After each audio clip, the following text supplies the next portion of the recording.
혹시 한때 영웅이라고 믿었던 사람한테 크게 실망해 본 적 다들 한 번쯤 있지 않으세요? 오늘 이야기는요, 바로 그 씁쓸한 환멸의 순간에서부터 시작합니다. 그리고 이 경험을 통해서 우리가 매일같이 마주하는 이 망가진 미디어 환경을 어떻게 하면 고칠 수 있을지 아주 새로운 해법을 한번 찾아보려고 합니다. 자, 보통 이런 일이 터지면 우리는 이런 질문부터 던지죠. 아니, 인간은 왜 이렇게 쉽게 신념을 저버리는 걸까? 내가 굳게 믿었던 어떤 공적인 인물이 와르르 무너지는 걸 볼 때 뭐랄까 가장 먼저 떠오르는 아주 자연스러운 질문일 겁니다. 근데요, 만약에 진짜 질문이 이게 아니라면 어떨까요? 어쩌면 대중이 보고 싶어 했던 그 이미지를 만드는데 우리 모두가 공모했던 건 아닐까? 바로 이 생각의 전환이 오늘 우리가 함께 파고들어 볼 이야기의 진짜 출발점입니다. 문제를 완전히 다른 각도에서 보는 거죠. 이 현상을 제대로 이해하려면요, 일단 페르소나라는 개념부터 좀 짚고 넘어가야 합니다. 우리가 만들고 또 우리가 소비하는 그 공적인 가면 말이에요. 이 페르소나라는 건요, 한 사람이 혼자 뚝딱 만드는 게 절대 아닙니다. 영웅을 원하는 대중의 수요가 있고요. 그 역할을 해주면서 영향력을 얻고 싶은 인물의 공급이 딱 맞아 떨어질 때 만들어지는 일종의 계약 같은 거죠. 대중은 아주 단순한 영웅 서사를 원하고 그 인물은 명성과 이익을 위해서 바로 그 이미지를 기꺼이 제공하는 겁니다. 이걸 보세요. 사실 이건 완벽한 공생관계예요. 대중과 인물, 양쪽 다 자기가 원하는 걸 얻잖아요. 특히 싸워야 할 절대 악이 명확하고 스토리가 아주 단순할 때 이 파트너십은 정말 어마어마하게 강력하게 작동합니다. 하지만 현실이 복잡해지는 바로 그 순간, 그 가면에는 금이 가기 시작합니다. 특히 결정적인 두 가지 순간이 있었어요. 하나는 그 투사가 자기가 속한 편을 비판해야 했을 때, 그리고 또 하나는 그의 사적인 관계가 공적인 입장과 완전히 모순된다는 게 드러났을 때죠. 페르소나가 그야말로 산산조각 나는 순간이었습니다. 그래서 진짜 핵심은요, 이게 단순히 한 개인의 도덕성 문제로 끝나는 얘기가 아니라는 겁니다. 그가 활동하는 이 시스템 전체의 문제랑 아주 깊게 연결되어 있다는 거죠. 여기서 목표의 전도라는 아주 중요한 개념이 나옵니다. 원래 가지고 있던 그 사명이 어느 순간부터 새로운 사명, 즉 수익 극대화를 위한 도구, 다시 말해 그냥 컨텐츠로 확 바뀌어버리는 현상이에요. 게임의 판이 완전히 뒤바뀌는 겁니다. 한때는 목숨처럼 여겼던 사명이 이제는 비즈니스를 위한 그냥 원재료가 되어버리는 거죠. 그리고 이 표가 그 변화를 너무나 명확하게 보여줍니다. 예전에는 진실과 사회 변화라는 목표를 위해서 미디어를 수단으로 썼잖아요.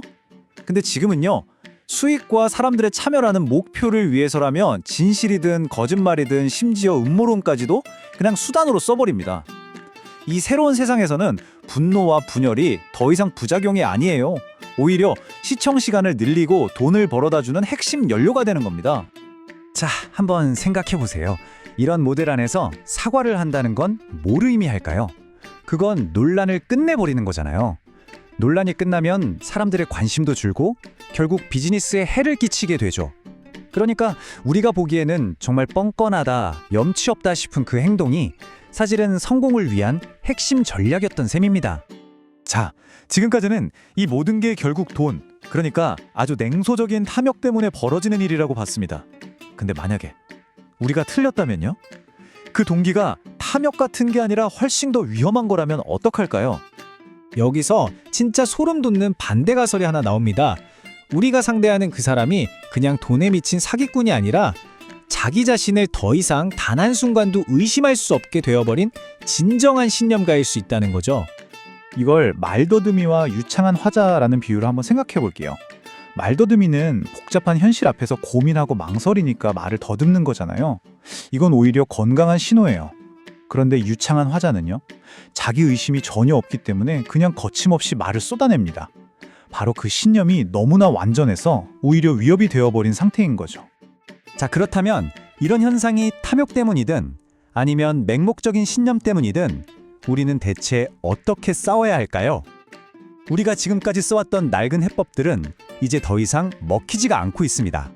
우리가 뭘 해봤냐면요, 사람들한테 더 똑똑한 소비자가 되라고 가르치려고도 해봤고, 플랫폼이나 정부한테 제발 좀 개입해달라고 요청하기도 했습니다.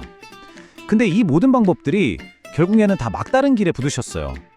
개인한테 모든 책임을 떠넘기게 되거나 플랫폼의 돈벌이 모델하고 정면으로 충돌하거나 아니면 표현의 자유라는 아주 거대한 딜레마에 빠져버렸죠. 그리고 이 모든 고민의 끝에서 우리가 마주하게 된 가장 중요한 통찰이 바로 이겁니다. 진실은 피해의 속도를 따라잡지 못한다. 우리가 팩트 체크를 하고 진실을 밝혀낼 때쯤이면 한 사람의 인생이나 평판, 사업은 이미 다 망가진 뒤라는 거예요. 피해는 이미 벌어져 버린 거죠. 이 엄청난 깨달음은 우리의 목표 자체를 완전히 바꾸라고 말합니다. 만약 우리가 거짓말과의 속도 경쟁에서 절대로 이길 수 없다면 우리는 이제 거짓말이 남긴 그 피해를 복구하는 데 집중해야만 합니다. 그러니까 핵심은 이거예요. 집이 다 타버린 다음에 와서 누가 불을 질렀지? 하고 방화범을 찾는데 온 힘을 쏟는 걸 이제 그만하자는 겁니다. 대신에 불을 끄고 피해를 입은 사람들을 돕는데 모든 힘을 쏟아야 한다는 거죠. 우리의 목표가 진실 규명에서 피해 복원으로 바뀌는 겁니다. 그럼 구체적으로 어떻게 하냐고요? 이건 검열하자는 얘기가 아닙니다. 플랫폼이 자기들이 증폭시킨 피해에 대해서 재정적으로 그리고 기술적으로 책임을 지게 만들자는 거예요. 예를 들어 해로운 컨텐츠로 돈 버는 걸 즉시 막고 피해자를 위한 기금을 만들도록 강제하고 그리고 가장 중요한 건 피해를 퍼뜨렸던 바로 그 알고리즘을 이용해서 피해자의 반론이나 정정 보도가 똑같은 사람들에게 도달하도록 보장하는 것. 이게 핵심입니다. 그리고 바로 이 지점이 우리에게 정말 도발적인 질문을 던집니다. 우리의 초점을 진실에서 복원으로 이렇게 옮기는 것만으로 어쩌면 우리는 온라인 혐오 문제뿐만 아니라 금융사기나 공중보건에 대한 가짜뉴스처럼 플랫폼이 만들어내는 거의 모든 종류의 피해에 적응할 수 있는 완전히 새로운 틀을 갖게 되는 게 아닐까요? 더 안전한 디지털 세상을 만들기 위한 정말 강력한 새 도구가 될 수도 있다는 거죠.